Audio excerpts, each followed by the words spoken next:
Frugal Force. Once again, this is Captain Frugal reporting for duty. In today's flashback from the stash, I'm going to be looking at the Miss Marvel issue #1, the first time she gets her own series. Now, this was done in 1976, and this was the time where there was a big push in feminism. And this is the character came out of it. So that's one of the things I mentioned when people complained about Miss Marvel today. She actually started as quite a big feminist movement character to begin with. And she, as I mentioned in other videos, showing her evolution, she did question herself. She had issues, but she had actually a lot of good character. And she had a very convoluted start, though, which means I think they're going to have a hard time capturing that in the movie. They're going to have to really pare down, I believe, her origin. And so anyway, this is written by Jerry Conway, by the way. And I'm going to show that as well as the artist and things. But let's dive into this, okay? And if you recall, if you watch any of my other videos or live streams, I've compared her with Peter Parker and said how she had a big connection with Spider-Man. This issue is the start of that, and you're going to see why when I was talking about. So we have fabulous first issue, all-out action at last, a bold new superheroine in the stunning tradition of Spider-Man. See right there in this issue, we're going to have the Scorpion. Look at that. I like this cover. She's busting through. She looks powerful. She looks like a powerfully beautiful woman. You know, once again, superhero characters tend to take what's normal and extend on that. We see things at the peak, like men are always drawn at peak human ability. And, you know, and so when people holler about feminism, it's like, well, how about men and how they're portrayed? You know, this is common. Also says, featuring the most mysterious woman warrior since Madame Medusa. And if you think our leading lady is something, wait until you see her star-studded supporting cast. Because, you know, supporting cast really helps make a book. Alright, so let's dive in to this issue I have here. Now look at that. We right there have the Bionic Battle. Cool. Steve Austin versus the Maskatron toys. So here we are. Stan Lee presents Miss Marvel. Conceived and written by Jerry Conway. And Jameson did the art, which is quite good in this issue too. So diving in there, it says, she flies like the Valkyrie, guards of Valhalla. She swoops across the face of the earth, arms wide spread as an eagle's wings, eyes burning, jaw set, her every sinew throbbing with battle anticipation. She is a powerful character, but yet still maintains her feminine pride. And that doesn't get explored too much in this issue as compared to later issues, but we're still going to look at that. And here we go. Her name is her own. But for what? Or something better, we may call her Marvel. Miss Marvel. This woman, this warrior is the title. So we have these guards, okay? And not these guards, I'm sorry, these criminals that are robbing a bank. So we then go here. And by the way, it says also that Jerry Conway got some help from his wife in this one. So see here, they're shooting at her. What the heck is that? Some dame in a costume. They use that term a lot in here because they're showing, you know, hey, this is a female hero. They're really trying to push this female hero here. She has potential to be the Wonder Woman of the Marvel Universe if they'd ever get her right. I can do more than fly, friend. Look at that. Look at that artwork. Pow. I mean, you see that wham there? That's power. Much more. I mean, this is showing her she is a powerful character. Confident in a way, and we're going to see that waver with her as her character builds later on in issues, even in this one some. And so they get out of there. Frankie and Phil, both of them wiped out with one punch because she's that awesome. Look at, she picks up that car. It's the dame. She's picking up the car like it's made out of cardboard. Sweet sister, she's gonna look at that. Wham! She crashes it. Sorry about the ink. This is not the best condition comic book I have, that's for sure. But oh well. Now this is something that you don't see. We haven't seen this in a long time here. I sense someone behind me, planning to shoot me. If it weren't for my seventh sense, he might succeed. Seventh sense. When's the last time we've seen that in Captain Marvel? How many of the current writers even know that she had that? That's an interesting thing to consider there. Once again, another similarity to Spider-Man. And look at that. Not a chance. Look at this panel. Pow. Isn't that amazing? Look at the power of that. 5 crooks robbing a bank, done. Crashes through that. That's power. And then here, I've seen tough, but that little lady makes Linda Carter look like olive oil. You know, and then this girl, Mommy, I've never seen a woman like that. Have you? She says, no, Susie, never. Wow, when I grow up, I want to be like her. Yeah, that's pretty cool. And now see, we have Scorpion, and what happened is Scorpion actually used this as a diversion so he could go and rob, and she takes out the guard. Scorpion at this time, this was before he was really made out to be a chump. You know, after so many years of him getting beat down and things, they diminished the ferocity of a character. But this is before that really got ruined. We've got a couple more classic ads. Take your favorite superheroes to school with you, with book covers. How amazing is that? How about this one? What's so good about being bad? Bring on the bad guys. By Stan Lee. You know, we also had the Strength and Fitness book, fun book, cool stuff back then. So getting back to the comic here, we have Scorpion getting away, and we cut back to Miss Marvel here. It says, interesting though, the Scorpion master plan may be our main concern. It's still the debut of this character, right? So we're going to focus on that. Look, it's actively a publicity stunt. You know, they think because it's a female superhero, it's a publicity stunt. Look, lady, we've got to bring you in for questioning. The old cops bringing you in for questioning thing. So come along, nice. Like before we have to. Wait, what? She goes, my apologies, gentlemen, but I have business elsewhere. You know, so she's going to take off, and she does, and she flies. The costume woman only smiles and leaps and soars above the startled crowd, rising above their heads as easily as she does their fears. You know, because this is her debut to them. She's a relatively new character at this point, just for the record. Okay? So now we're going to cut here. Now look, 1 hour later in the projection room located within the offices of the Daily Bugle building. Once again, another connection to Peter Parker Spider-Man.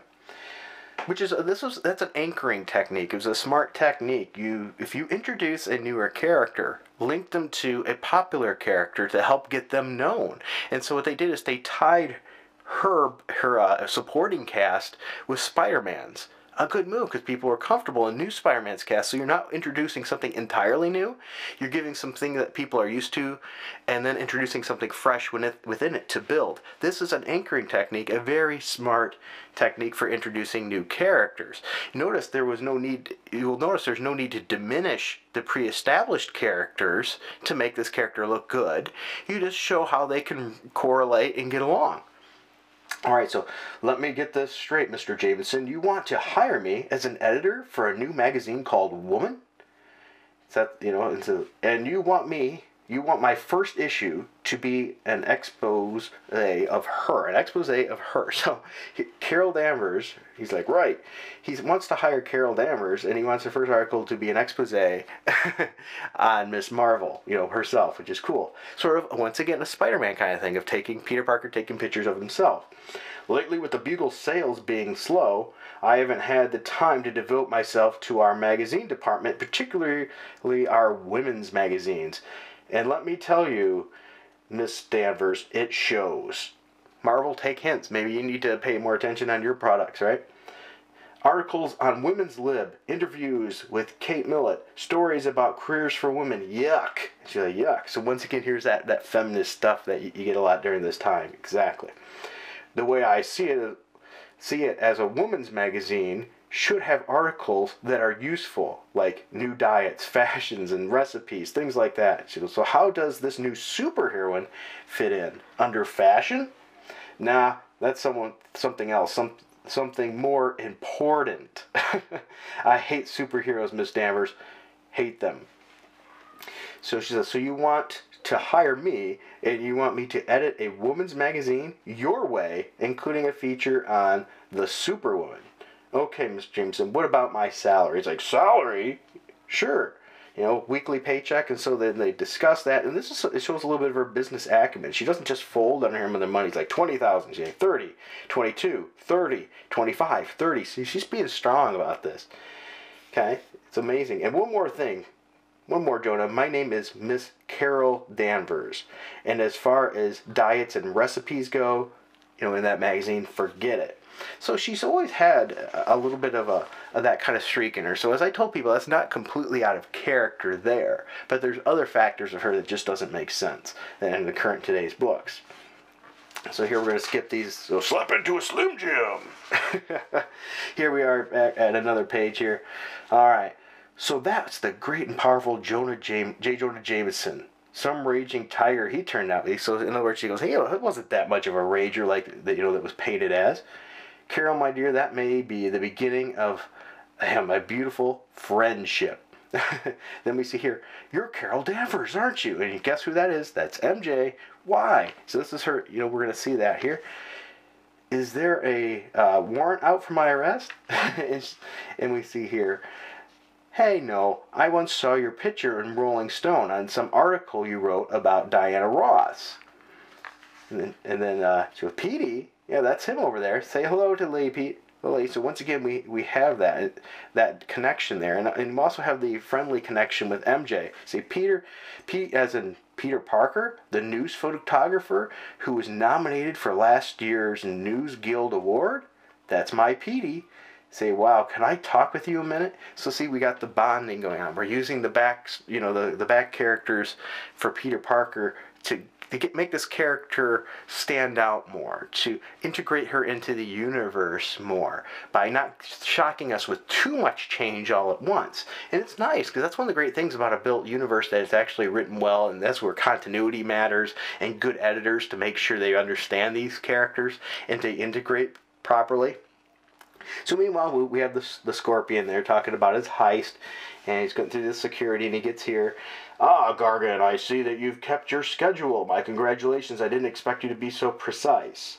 Okay, so he gets this, and he gets that money, and he gives it to this guy here, and he gives him this. Okay, I plan to use as part of my retirement fund this money. He says he's going to. The amount should be significant. So he's paying him good for this. So here goes. Here, Gargan, the key. I hope you find my little home useful. So he's getting this tech and stuff. The name is Scorpion, Professor. Mark Gargan is dead, and he's been dead a long time. And yeah, I'll find your place useful, Professor, because he's not an idiot. He's going to use that tech to upgrade his stuff. And also, this leads us into, we're going to have more about this character later on. This character here, he's going to be posing more into the story. Alright, so then we turn page and we have some more toys. I used to love these pages and looking at them. Unfortunately, I grew up pretty poor, so I couldn't really afford them. Once in a while, we might get something like at a swap meet or something really cheap if we found it. I mean, I remember getting a Captain America and a Spider-Man. I had a Robin as well. They weren't always in the best condition, but you get what you can. I always loved looking at that stuff. Alright, so moving on though, we get to Carol Danvers' apartment. She's coming in, and MJ mentions, wow, you must be made pretty good money, because the apartment here is pretty fancy, is what she's saying in general. There, so how can you afford a fantastic layout like this? Do editors make that much money? She says, what? She goes, they don't, MJ, but some lucky writers do. Royalties from my first book about the space industry. She said, wow. And that's right. You were a security consultant. So notice now they're interjecting some more of the character's history. In case this is your first time reading, because you didn't read Captain Marvel, if this is your first time, this is a great way to give a little details onto the character without making it look forced. So they introduced her to another character that we already are comfortable with, but she doesn't know Carol. So they're getting to know each other, and that informs the reader about the character as well. Once again, that's good writing. Think about it, if Captain Marvel, former Miss Marvel, could have the writing like this, it'd be a lot better. In today's comics, maybe the sales would be better. Okay, so she mentioned that she left her last job pretty much because she had to, because of the situation with Captain Marvel made her look bad as in the head of security, and then she starts falling over. She has a headache, and so MJ leaves, and Carol goes to bed and passes out. Now this is another continuing arc in the story, whereas she actually has amnesia. She passes out and then becomes Captain Marvel, and they get more into the details of that later. Okay, so here we have J. Jonah Jameson. He gets attacked by none other than the Scorpion. And here we go. Boom, we have Captain Marvel. Okay, and now the figure flashes through the sunset sky. The Scorpion's gone, slipped off across the rooftop shadows. My seventh sense warned me too late that Jameson was going to be kidnapped. So once again, more into that seventh sense. But we don't see that in a long time. Alright, but perhaps there's still time to save him before the Scorpion can complete his plan. Now remember, Scorpion does not like J. Jonah Jameson because he has a large history in his creation and his origin. If you're interested in that, let me know in the comments, and maybe I'll dig into that and give a little story on the origin of Scorpion. Okay, that must be the Daily Bugle up ahead. My intuition's correct. I should pick up the necessary vibrations there. Wait, something's odd there. And she goes through the window, much like Spider-Man would. I feel as though I've been to this place before, but that's impossible. Once again, it's that amnesia. They hear, first Spider-Man makes this his office. Then first Spider-Man makes this office his hangout, and now a flying woman. Oh my goodness. Relax, people. She isn't going to hurt us. Good old even keel Robbie. Good guy. Unless she's changed colors since capturing these robbers this morning. My name is Joe Robinson. I'm city editor.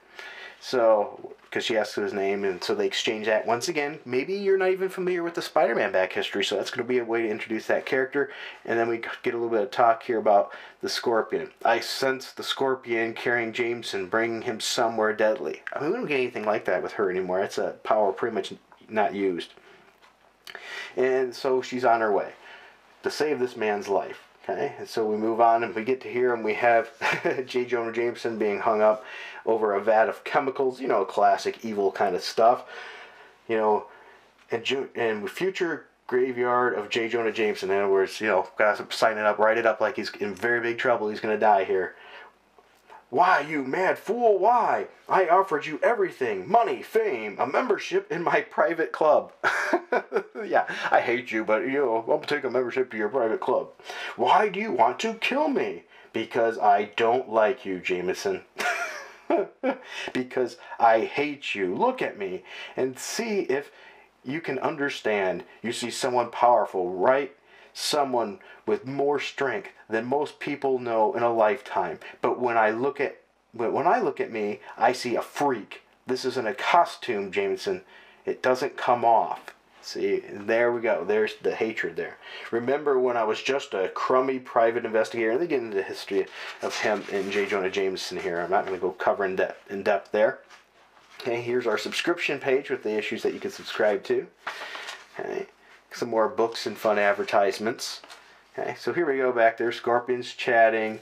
All because of you. He's going to lower him down into that. The liquid vat is acid, Jameson. It says that vat is acid, Jameson. It won't kill you much. It won't kill you much. So, and as Jameson begins his short journey downward outside, here we are back to Miss Marvel. This is it. The place I sensed back at the Daily Bugle. If only I could understand why the Bugle offices seem so familiar. So we have that issue going on that's going to get explored in future issues. If I'm going to make my way through this dead trap maze I sense beyond this door, I'll need all of my concentration and all my Kree-born skill. Kree-born? But I'm an Earth woman. Why don't I think? Watch out! Daydreaming almost cost me my life. These laser beams are activated, turned to the warmth of a living body. No way to pass. So look at this. She powerfully rips off this door, unless it's with a shield, and she makes it out to be a shield. Now what I hear, machinery grinding in the walls, but you see that closing. That middle door sliding shut. Block the corridor, only seconds to glide under it. She makes it under, but seconds are all I need. I am almost at the end of the maze. I better hurry, but not too much. This obvious, you know, so because there's more traps, and nothing can stop me now. She gets in there, so, but as she flies in the last few feet into the Scorpion's lair, the woman seems to hear an echo of her words. I am who I am. And for just a heartbeat, she falters. Eh?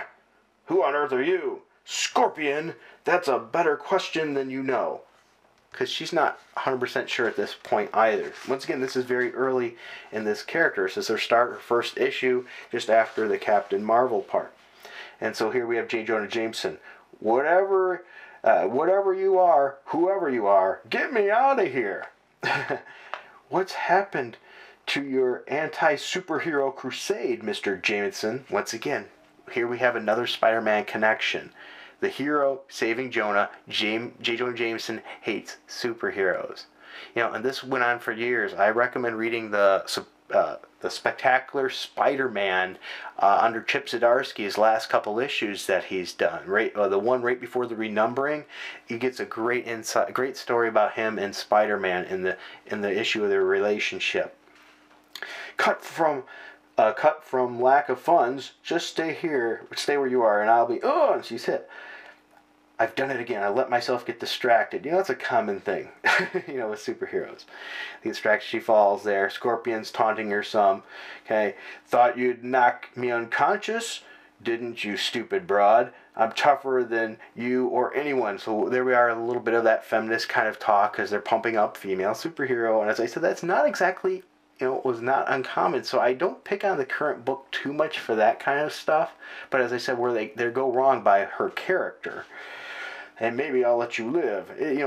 Once again, this is still very ham-fisted. Let's get that straight. I don't want to mislead you. This is very ham-fisted. Jerry Conway was a great writer, but he was known for some ham-fisted stuff in the 70s. Heck, he had some very ham-fisted stories in the 80s of Spider-Man as well. But the majority of them were quite good. All right, maybe not the one with Banjo. All right, so we hit that hit. Not like an acrobat, Scorpion, like a Kree soldier. So see what you said about my costume? This is key here. It's made me remember, like coming out of a fog. My costume is like Captain Marvel's. For a reason, my powers come from the alien Kree race. The powers of a warrior born. So that's one of the reasons I don't have any problem with her current version of her costume. Sure, I love the black one with the lightning bolt. It was an awesome costume. But the current one is a great throwback to the character and makes sense. It's honoring the Kree there and the Kree race and how she is. So that makes a lot of sense to me. I really don't have any issue with that. But the issue, as I said, I do have is how they portray her as a character wrong. So anyways, he hits him and he crashes through there. Lady, you're crazy. I heard about the Kree, how they've got sentries who fought the Fantastic Four and the Avengers. How their science is 1,000,000 years ahead of Earth, but you sure ain't one of them. The way you talk, you're as human as I am. You don't even have an accent. I don't know what you're trying to pull, but it won't work. And see how powerful? He's no wimpy character. He's actually quite powerful. So he throws this big piece of tech, and she just breaks it up. I love this picture here, this panel. Once again, she is a powerful character. You're right, Scorpion. I'm not a Kree. But in some way, I don't understand. I've gained powers from the Kree. Super strength, flight, and the strange seventh sense. And one thing more, total amnesia. That's a little ham-fisted goofiness there. You mean you don't remember your past? Bunk! Believe it or not, I've been so busy fighting crooks the past few days, I haven't thought once about my blackouts, spells, or about my complete lack of memory. Maybe I've had it. So, these blackout spells, she has not had. Now, I want to put a focus on that. She's been so busy, she has not had one moment about her blackout spells that she's been having. I don't know about you, but if I was blacking out, I think that would become a priority. Just saying. But, once again, it's comics. Alright, maybe I've had a mental block against thinking about my past, but the fact remains, I don't know who I am. Hey, what are you doing? So notice this, as she's fighting, she doesn't really know who she is. So it's an interesting thing here that's going to build. Now here we have some more ads. You know what? I'm going to come back to this one in just a minute, just for a little fun at the end of this story. Okay? Come back to that. Here we are there. They're doing... What does it look like I'm doing? Look at that. She's whipping him by his tail. I'm winning. I mean, look at that. That vat, not the vat. Boom, hits that. Liquid explodes around the vat in a cascade of bubbling, burning fury. Look at that. He is burning up. That is, I love this picture. I mean, that looks like that hurts. Look at that. It's like sizzling on him, and you can see it, how hot it is, how much it's burning. That is really cool. And then she gets J. Jonah Jameson here. For heaven's sake, woman, don't just stand there. Let me down. I've been considering it, Mr. Jameson, and I've decided that you can call me Miss Marvel. Because remember, if she just lets him right down, he goes right in that vat of acid. It's like, once again, that kind of Spider-Man banter. My costume ties me to Captain Marvel in a way I don't yet understand. Till I do understand, I need a name. And Miss Marvel is as good as any. He's like, you're crazy. Excuse me. So that's something that you cut to here. That's something I need to find out, Mr. Jameson. And when I learn who I am and where I come from. He's like, wait, I'm still chained up. What about my hands? And until then, try not to make too hasty of judgment about me.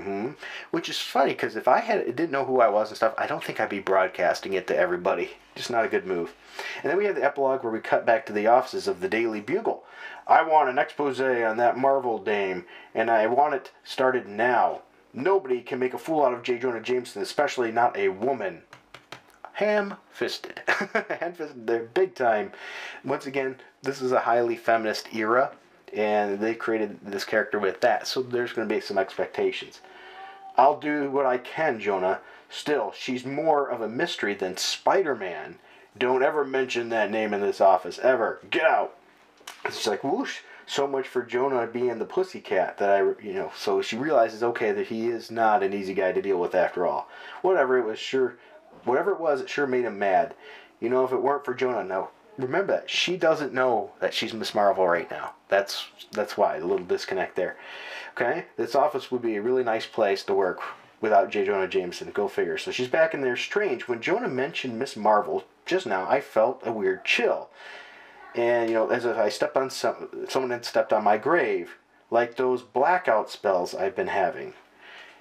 They worry me. I never know when they'll strike and how long they'll last, or what happens when I'm unconscious. And what's worse is I'm deathly afraid to see a doctor. So you're going to see that's another part of her character, too. Is she, even when it gets past this part of the storyline, she suffers a little bit of confidence issues. And that's one thing that has not been in the book for a long time. She struggles with some confidence issues and understanding personal growth and things. But that should be interjected still more into that character. It's a key part of her. Keep her power, keep her amazement, keep her attachment to the Kree and how that means something to her. But make her a character with depth. Funny, isn't it? Jameson's given me a mystery to solve, which is about herself. Plus, I have one of my own. But which is the greater enigma? The woman named Carol Danvers, or the warrior we all call Miss Marvel? And that's the end of that. Next one is the secret origin of Miss Marvel. So her whole thing is about herself, the whole mystery. So that's a little peek into Miss Marvel, Captain Marvel, and how she started. Powerful character, but has some issues. Now, that does evolve significantly from here, so maybe I'll do another flashback and another point in time where it's a little bit past that, where she's got past that mental and issue with the passing out and all that, the blackouts and all that, to give a little bit more depth in the story. And as you see there, you can hear the kids in the background, because, hey, what can you do? Now that we're at the end of the issue, if you're still with me, let's take a little look at this. The Incredible Hulk and the Green Thumb, this advertisement. The Hulk has been befriended by Cousin Betsy, the plant lady. Now, dear green thing, I'm only too happy to take you in with all my vegetables and plants.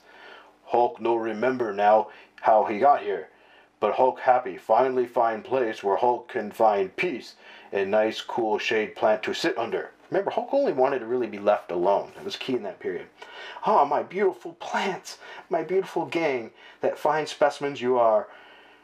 Rhoda, Mary, Artie, I want you to meet the Hulk. That jade giant is going to join us in our next robbery of diamonds and other precious things. What a specimen, and so green.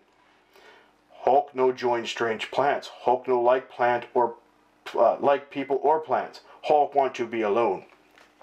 I warn you, Green Gargantua, join us, or else the artichoke chokes. Go get him, Artie. See, Green Goliath, when I talk to my plants, they listen. Hulk always wind up the same, double-crossed. First by puny humans, now by puny plants. Now Hulk mad. Forget the diamonds. Save the delicious hostess fruit pies. Now, what happened? There just had to be a box laying around? It just comes out of nowhere? Save those fruit pies. All the apple, cherry, lemon, with the real fruit filling and the light, tender crust. That will probably kill you if you eat too many of those. They are so full of sugar. The criminal gang of plants that love juicy hostess fruit pies. What next? Next, Hulk go find peace in city, far away from green things. You get a big delight in every bite of Hostess fruit pies. I just, all of a sudden these fruit pies came out of the blue. Okay, and that stopped the, caused a whole issue for Hulk. The stop, help stop the. I mean, how is that any part? It just doesn't make sense. I didn't make sense there. I rambled myself, but that's just corny. That's something you've got to love about these things. All right, guys. So that's it. Miss Marvel, the very first issue, when she has her own series, and that's how it starts. As I said, it's 1976 during a period of a big feminist push. It was that time, so it was expected. This is another thing about comic books. They sort of tell you about the time period and what was popular in that time, and what was the big trends and things. And she was a character that came out of it. So sometimes if you do see a feminist kind of thing that makes you go, a little cringe, you have to, that might be a good throwback actually to how the character started. But as you see through the issues as she goes, they really do a job of developing her character significantly, especially after the first story arc. All right. So I hope you enjoyed this video. If you did, please be sure to hit like and subscribe and hit that notifications bell. Also, if you want to help me very soon, if it's not up already at this time of this video, I'm planning on early 2018 to be launching a Patreon. You can always help and support me there. So until next time, keep it frugal.